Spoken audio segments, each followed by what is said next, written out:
இந்த காரணத்தினாலதான் தீபா என்ன பிடிக்கலன்னு சொல்லியிருக்கா. இப்பதான் இவங்க பிரச்சனையே எனக்கு புரியுது. இப்ப தீபாவுக்கும் காந்தனுக்கும் கல்யாணம் நடக்கணும்னா தீபா அவருடைய அப்பாவும் அம்மாவும் மனசு மாதிரி ஒன்னா சேரணும். யாராவது எதனா யோசனை சொல்லுங்க. முந்திரி கொட்டை கோயம்புத்தூர் கிட்ட ஐடியா கேட்டா கொட்டம். பேசாத ரெண்டு பேரையும் பேச வைக்கணும்னா எங்க ஊர் கோபிச்செட்டிப்பாளையத்துல ஒரு குடுகுடுப்புக்காரன் இருக்கான். அவனை கூட்டிட்டு வந்த விஷயத்த சொன்னா குடுகுடு குடுகுடுன்னுவான். உடனே ரெண்டு பேரும் கூட்டிடுவாங்க. அவனை கூட்டிட்டு வந்து குடுகுடு குடுகுடுன்னு வேண்டியதுதானே. அதுல ஒரு வில்லங்க இருக்க. என்ன? அவன் செத்து 10 வருஷமாச்சே. பேசாம என்ன கொண்டு போய் அவங்க வீட்டுல வேலைக்கு சேர்த்துருங்க. நான் ரெண்டு பேரையும் ஒண்ணு சேர்த்துறேன். போதுமே. இப்ப ரெண்டு பேரும் ஒரே வீட்டுல இருக்காங்க. நீ போய் சேர்ந்தேன்னா தனித்தனி வீட்டுக்கே போயிடுவாங்க. எனக்கு ஒரு யோசனை. என்ன என்ன இப்படி பண்ணலாமா? என்ன? ரெண்டு பேரையும் ஒன்னா சேர்த்து வச்சிருவோம். நான் ஐடியா சொல்றேன். ரெண்டு பேரும் கரண்டியால சாப்பிடுறவங்களா இருக்கிறதுனால தானே கையை நம்ப மாட்டேங்கிறாங்க. பேசாம கரண்டியை பிடிங்கி விட்டா எல்லாரும் விளங்குறதுக்கு உதாரணம் சொல்லுவாங்க. நீ குழப்பறதுக்குன்னே உதாரணம் சொல்லு. நான் என்ன சொல்றேன்னா, தீபா அவருடைய அப்பாவையும் அம்மாவையும் எங்கேயாவது ஒரு இடத்துல தனியா வேலைக்காரங்க உதவியே இல்லாம சில நாள் தங்க வைக்கணும். அதுக்கு வழி காந்தன் தீபாவை கடத்திக்கிட்டு வந்து ஒரு இடத்துல மறைச்சு வச்சிடணும். மறைச்சு வச்சுட்டு தீபாவுடைய அப்பாவுக்கு அம்மாவுக்கு லெட்டர் போடணும். எப்படி லெட்டர்? நீங்கள் உங்களுடைய மகளை உயிரோடு பார்க்க வேண்டும் என்றால் ரூபாய் 50,000 பாம்பன் காட்டில் இருக்கும் பாழடைந்த பகதூர் பங்களாவிற்கு வர வேண்டும். நாங்கள் வரும் வரை அங்கே காத்திருக்க வேண்டும். இது விவரம் உங்களை தவிர வேறு யாருக்காவது தெரிந்தால் உங்கள் மகள் பிணம். இப்படிக்கு வழிப்பறை கொள்ளை தலைவன் வஜ்ரவேலு. முந்திரி கொட்டை, இந்த வழிப்பறி கொள்ளக்காரன் வஜ்ரவேலு அவனை உனக்கு தெரியுமா? நான் தான் வஜ்ரவேலு. என்ன இதெல்லாம் வெறும் நாடகம் தானே. இந்த கொள்ள கூட்டத்துல ஒருத்தியா நம்ம செல்லம்மா தான் நடிக்க போறேன். நடிப்பா என்கிட்ட விடுங்க, நான் அதை மாத்தி கட்டிடுறேன். முந்திரி கொட்டை, அதுல கள்ள பார்த்து வேஷம் வருமே, அதை எனக்கு கூட நான் நல்லா நடிப்பேன். ஐயோ அல்பமே அல்பமே. இந்த நாடகத்துல உங்களுக்கு ராஜபாட்டு வேஷமே நான் தரேன். அந்த பகதூர் பங்களாவில தங்குதர தன் பொண்டாட்டியோட தனியா வந்து தங்க போறார். அப்ப நீங்க தான் கணக்காவை எங்கேஜ் பண்ணணும். கணக்காவை எங்கேஜ் பண்ணி தூள் கலப்படம் பா. இப்பவே போறேன் கணக்காக. ஐயோ என்னங்க இப்ப போற? அந்த மாதிரி இடத்துக்கெல்லாம் போறீங்களே, நீங்க திரும்பி வருவீங்களா? என் தலைவிதி திரும்பி வந்து தொலைக்கணும். டோன்ட் வரி மதுரக்காரி, இங்க ராஜபாட்டு போடுறதுக்கு யாருக்கும் யோகியதையே கிடையாது. எங்கிட்ட கொடுத்தானுங்க, அதை நான் நிறைவேற்றி வைக்க போறேன். ஆமா, இந்த நாடகத்துல நீங்க என்ன வேஷம்? பப்புன் வேஷமா? அதோட கஷ்டமான வேஷம் காவல் சேவகன். பொருத்தமான வேஷம் தான். அப்படி என்னத்த காவல் காக்க போறீங்க? அங்க பாரு சார். அந்த பெரிய ஜோடி ஒன்னா சேர்ந்த பிறகுதான் இந்த சின்ன ஜோடி ஒன்னா சேர முடியும். அது வரைக்கும் நீங்க ரெண்டு பேரும் பாத்துக்கலாம், பேசிக்கலாம், ஆனா தொடக்கூடாது. 6 அடி விலகி நிக்கணும். 6 அடி. 6 அடியா? அது ரொம்ப ஜாஸ்தியா இருக்க. ஒண்ணு பண்ணலாமே, 6 அங்குலம்னு வச்சுக்கலாமே. இந்த வாச்சா புள்ளி அடிக்க. சரி போ, உனக்கு வேண்டாம் எனக்கு வேண்டாம். 5 அடி. 5 அடி. 1 2. எல்லா இடத்துலயும் தேடி பார்த்தாச்சு, தீபா பத்தி தகவலே கிடைக்கல. டேய், இங்கதான் தகவல் கிடைச்சிருக்க.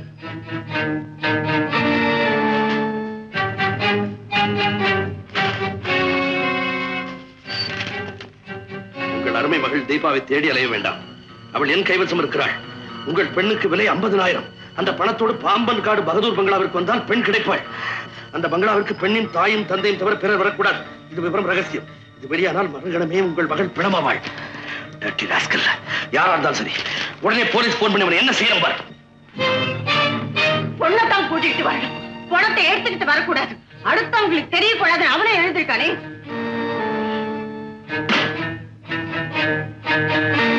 நானும் கூட வரேன். நான் ஒண்ணு பிக்னிக் போகல, அதனால யாரும் வர வேண்டாம். என் பொண்ணை பாக்குறதுக்கு எனக்கு துடிப்பு இருக்காதா? கூட்டிட்டு வந்த பிறகு பாத்துக்கலாம்.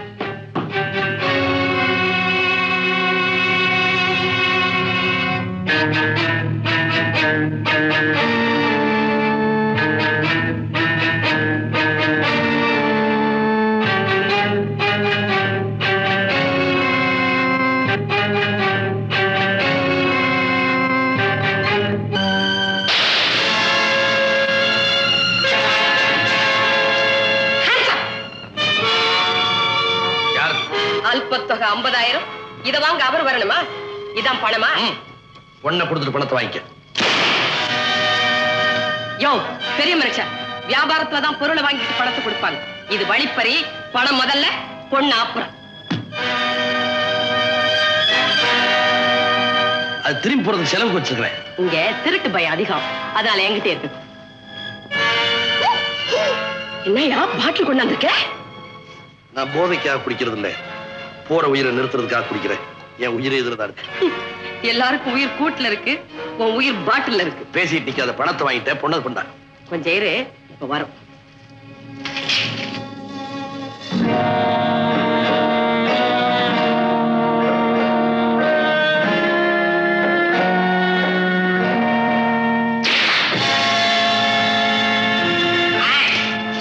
அசஞ்சா சுட்டு பொசுக்கிடுவேன்.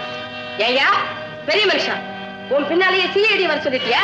பொண்ணை கூட்டிட்டு போன உடனே எங்களை எல்லாம் போலீஸ்ல மாட்டி வைக்க ஏற்பாடா? ஏய் பொம்பளை, யார் நீ? நான் அவர் மனைவி.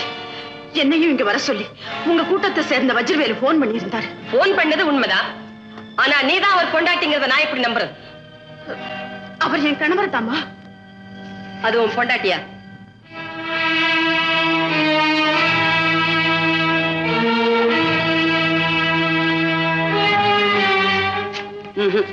உங்களை பார்த்தா புருஷன் பொண்டாட்டியா தெரியல. இது சிஐடி தான். இல்லம்மா, நான் சொல்றது நம்பு. அவர் ஒத்துக்கல, நான் எப்படி நம்புறது? நீங்க ரெண்டு பேரும் உண்மையான புருஷன் பொண்டாட்டி தாங்கிறத ஆதாரத்தோட நிரூபிக்கணும். அப்பதான் உன் பொண்ணு வரும்.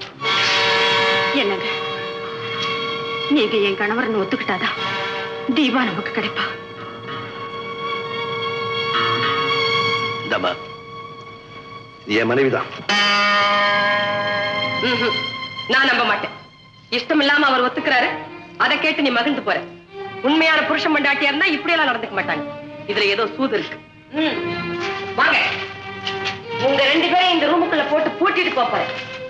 உண்மையிலேயே நீங்க புருஷன் பொண்டாட்டி தாங்கிற நம்பிக்கை எனக்கு ஏற்பட்டுச்சுன்னா உங்க பொண்ணை கொண்டு வந்து ஒப்படைப்பேன். புரியுதா?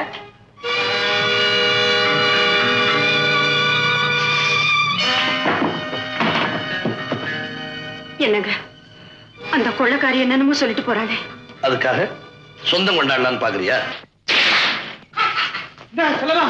என்னாச்சு? நம்ம திட்டத்தோட முதல் கட்டம் வெற்றி. எப்படி? தீபாவோட அப்பா தீபாவோட அம்மாவை பார்த்து இவதான் என் பொண்டாட்டின்னு சொல்ல வச்சுட்டேன். நீ போன காரியம் வெற்றி. இங்க பாரு, இந்த ரெண்டு பசங்களும் அடிக்கிற லூட்டி சகிக்க முடியல. இவன் டாக்டரா வேஷம் போட்டுட்டு வரான், பீட்டிங் பாக்குறேன்றா ராஸ்கல். அப்படியா? எப்படி பீட்டிங் பார்த்தேன்? அதெல்லாம் அவன்கிட்ட கேட்காத. அவன் விவஸ்தை கட்டவன், திரும்பி பார்க்க ஆரம்பிச்சுவான். எங்க அப்பாவும் அம்மாவும் சமாதானம் ஆயிட்டாங்களா? செல்லம்மா, எங்க அப்பா பெண் கையை கட்டுற பழக்கத்தை விட்டுட்டாரா? அது என்ன பழக்கம்? எங்க அம்மா மேல கோவம் வரும்போதெல்லாம் அவர் அப்படி கட்டுவாரு. அத பார்த்து அம்மா அழுவாங்க. அப்படியா? தஞ்சாவூரார, இதுக்கு என்ன வழி? நீ என்ன பண்ற? அவர் பின்கையை கட்டினார்னா உனக்கு உன் காதலர் ஞாபகம் வந்துருச்சுன்னு சொல்லி அப்படியே அவர் கட்டி பிடிச்சு லவ் பண்ண ஆரம்பிச்சிரு. சிச்சி, முதல்ல கன்றாவே அவர் கொள்ளக்காரி வேஷம், இப்போ அவ்வளோ பெரிய மனுஷன் நான் காதல் பண்ற வேஷமா? தஞ்சாவூரு சுத்த லோ கிளாஸ் ஐடியாவா இருக்கே. கேட்கிறவங்களுக்கு தகுந்த மாதிரிதான் ஐடியாவெல்லாம் இருக்கும். நான் சொல்ற மாதிரி செய்ய, அப்புறம் என்ன நடக்குதுன்னு பாரு. அப்படியா? நாளைக்கு வச்சுக்கிற லவ் சீன். ஆமா, நம்ம கோயம்புத்தூரார் என்ன ஆனாரு? கோயம்புத்தூர்காரர் என்ன இருந்தாலும் கெட்டிக்கார மனுஷன் தான். அவர் மட்டும் கொஞ்சம் ஏமாந்திருந்தார், கனகா தங்கதுரையை பார்க்க பகதூர் பங்களாவுக்கே போயிருப்பா. அவர் தான் சாமர்த்தியமா அவளை பாதி வெளியில மடக்கி ஒரு ஹோட்டல் எங்கேஜ் பண்ணிக்கிட்டு இருக்க. அப்போ மரகதம்மா அவங்க பக்கத்து ரூம்லயே இருக்காங்க. என்ன ஒருத்தர் பத்தினியாவே வச்சுக்கிறேன்னு சொல்லியிருக்காரு. அவரை தேடிதான் போய்கிட்டு இருக்கேன். நீங்க கூப்பிட்டீங்களேன்னுதான் இங்க வந்து வச்சுக்கிட்டோம். உன்னை பத்தினி அவர் வச்சுக்கிட்டோம். பார்ட் டைம்ல கொஞ்சம் என்ன கவனிச்சா பார்ட் டைம் தானே? எவ்வளவு பணம் தருவீங்க? பணமா? இந்த மூக்குக்கே 30,000 ரூபாய் கொடுக்கலாம். கோயம்புத்தூர் குண்டு மல்லி மாதிரியா இருக்கிறேன். யாருமே இவன் தான் உன் புருஷனா? ஐயோ, என் தம்பி. நம்ம ஜம்புவும் மாயாண்டியும் வந்துட்டாங்க. நீ போ, காசு கொண்டா. ஓட்டு இருந்தா பத்தினியோட கொஞ்சம் ஈஸியா மூவ் பண்ண முடியாது. ஹலோ, யாரு? கோயம்புத்தூர்காரரா? கோயம்புத்தூர் நான் தான் கோயம்புத்தூர்காரன். ஹலோ, என்னங்க முதல்ல பேசுறது யாரு? என் பொண்டாட்டி. என்னது பொண்டாட்டியா? அதுக்குள்ள கல்யாணமே பண்ணிட்டீங்களா? அதெல்லாம் ஒண்ணு இல்ல. இப்ப மரியாதையா சொல்லுங்க, உங்க பொண்டாட்டி யாரு? நானா அவளா? பொண்டாட்டி தானே பேசுறேன். அவளேதான். என்னது அவளா? ஏங்க, நான் உயிரோட இருக்கும்போதே அவதான் உங்க பொண்டாட்டின்னு சொல்றீங்களே, இது உங்களுக்கே நல்லா இருக்கா? இங்க சொன்னேன். என் ஒய்ஃப் மெட்ராஸ்ல இருந்து ட்ரங்கால்ல பேசுறா. நீ சிரிக்காத, நீ சிரிச்சா எனக்கு ரொம்ப கிளுகிளுகிளுகிளுன்னு இருக்கும். என்ன கிச்ச கிச்சா பண்ற? கொஞ்சம் விட்டா மடியிலேயே சாஞ்சிடுவ போல இருக்குது. மதுரை மீனாட்சி, அவ இவங்க மடியில சாஞ்சிருந்து என்னத்தையோ குடுக்கறானாமே. ஏண்டி, என்ன தெரிய குடுக்கறே? ஐயோ, இங்க குடுக்கறது ஆம்பளை பத்தினியோட தம்பி. இந்த வம்பல இருக்கு, நீ வச்சுட்டு போப்பா. நீ போ. இங்க பாருங்க, அங்க ஏதாவது தப்பு தண்டா நடந்துச்சு, நான் இங்க பக்கத்து ரூம்ல இருக்கேன், ஜாக்கிரதை. இப்படிதான் என் பொண்டாட்டி போற இடம்லாம் போன்ல தொலைப்பா. எனக்கு பச்சை மிளகா பஜ்ஜி சாப்பிட்ட மாதிரி உடம்பெல்லாம் எரியும். கண்ணக், மூக்குக்கு உனக்கு எவ்வளவு பணம் தரேன்னு சொன்னேன்? 30,000. இந்த கன்னத்துக்கு தனியா 50,000 ரூபாய் ஒதுக்கலாம். லிப்ஸ், அதாவது உதடுகள், அதுக்கு 1,00,000 ரூபாய் தரலாம். இது ஒரு 1, இது ஒரு அரை, அது ஒரு 30. 1,80,000 ரூபாய். மார்வாடி கிட்ட கடை வாங்கின மாதிரியே இல்ல. இந்த உடம்புக்கு என்ன தரலாம்னு கால்குலேட் பண்ணிட்டே இருக்கிறேன். தொகை தெரியவே இல்ல. நீங்க என்ன கொடுப்பீங்களோ எனக்கு தெரியாது, ஆனா சொன்னதை கரெக்டா கொடுத்துடணும். இல்ல என்ன பண்ணுவேன் தெரியுமா? என்ன பண்ணுவேன்? கட்டி தூக்கிடுவேன். ஐயோ, அதுக்காக தானே நான் காத்துக்கிட்டு இருக்கேன். இவர் எனக்கு நம்பிக்கை ஏற்படல. அந்த பொம்பளை சிஐடியா இருந்தா எங்க கதி என்ன ஆகுறது? சரிதான், உனக்கு நம்பிக்கை ஏற்படுறதுக்குள்ள என் உயிரே போயிடும். நீ பாட்டு கூட்டிட்டு போயிட்ட, நான் பூரா பட்னி, உதவி கேட்கறது கூட வழி இல்ல. அம்மா, அலமாரியில அரிசி பருப்பு பாத்திரங்கள்லாம் இருக்கு. அடுப்பு மூட்டு ஆக்கி போடு, புருஷன்னா சாப்பிடட்டும். ஆமா, உனக்கு சமைக்க தெரியுமில்ல? நல்லா தெரியுமா, சந்தர்ப்பத்துக்காகத்தான் காத்துக்கிட்டேன். என்னையா முறைக்கிற? புருஷன் பொண்டாட்டியா இருந்தா கட்டில் சுகம் மறந்து போனாலும் வட்டில் சுகம் மறந்து போகாதுன்னு சொல்லுவாங்க. என் சந்தேகம் நீங்கணும்னா இந்த பொம்பளை சமையல் பண்ணி போடணும், அதை நீ சாப்பிடணும். அப்புறம் தான் உன் பொண்ணு வரும். நான் சமைச்சா நீங்க சாப்பிடுவீங்களா? ஏன் சேவை செய்யலாம் நினைக்கிறியா? இந்த மாதிரி சின்ன உதவிகளை செய்து என்ன ஜெயிலுக்கு அனுப்புறத மறக்கடிக்கலாம்னு பாக்குறியா? அடிச்சவங்க வேணா மறக்கலாம், அடிப்பட்டவன் மறக்கவே மாட்டான்.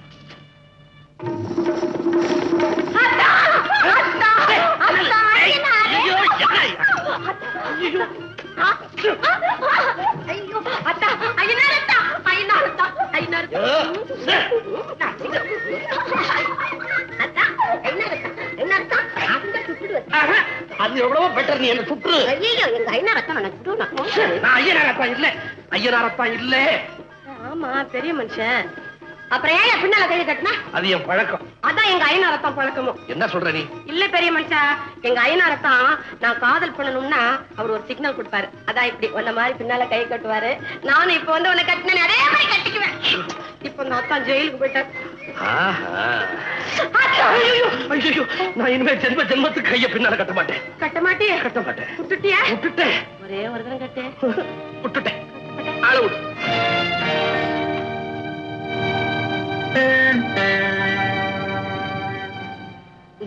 பொம்பளை ஏன் என்ன இங்கே நின்னுகிட்டு இருக்க?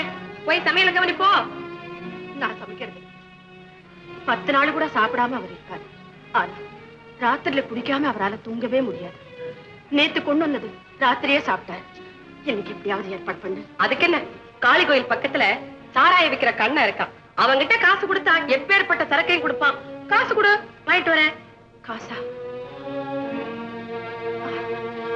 என்கிட்ட ஒரு நகை இருக்கு, உங்ககிட்ட தரேன். அது வித்து. என்ன மல்லிகா பேசாம இருக்க? சாப்பிடலாமா? நீங்க எப்ப கூப்பிடுவீங்கன்னு காத்துக்கிட்டு இருக்கேன். உட்கார்ந்து சாப்பிடலாம்.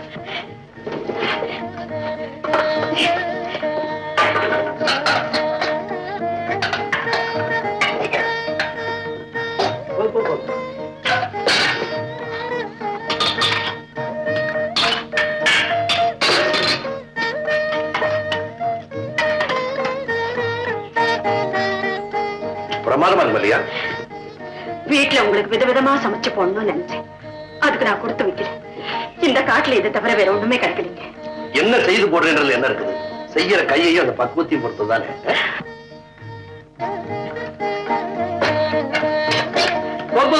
உன கொஞ்சம் வச்சுக்க. இருக்குங்க, நீங்க சாப்பிடுங்க. காட்டுக்கு போனதுக்கு அப்புறம் தான் சேர்ந்த சீதையும் ராமனும் பிரிஞ்சாங்க. பிரிஞ்சிருந்த ராம 2 பேரும் காட்டுக்கு வந்ததுக்கு அப்புறம் தான் ஒன்னா சேர்ந்திருக்கோம். இன்னும் கொஞ்சம் ரசம் ஊத்துட்டீங்களா? ஒரு மண்ணாங்கட்டி வேணாம். இவ்வளவு நேரம் அந்த கொள்ளக்காரி ஜன்னல் வழியை நம்மளை பார்த்துட்டு இருக்க. அவன் நம்மளோட இருக்கா நடிச்ச. நீயும் சோறு. நிறுத்துங்க. இந்த எச்சல் சோறுதான் எனக்கு இருக்கிற மிச்சம். அதையும் எரியணும்னா தாராளமா எரியுது.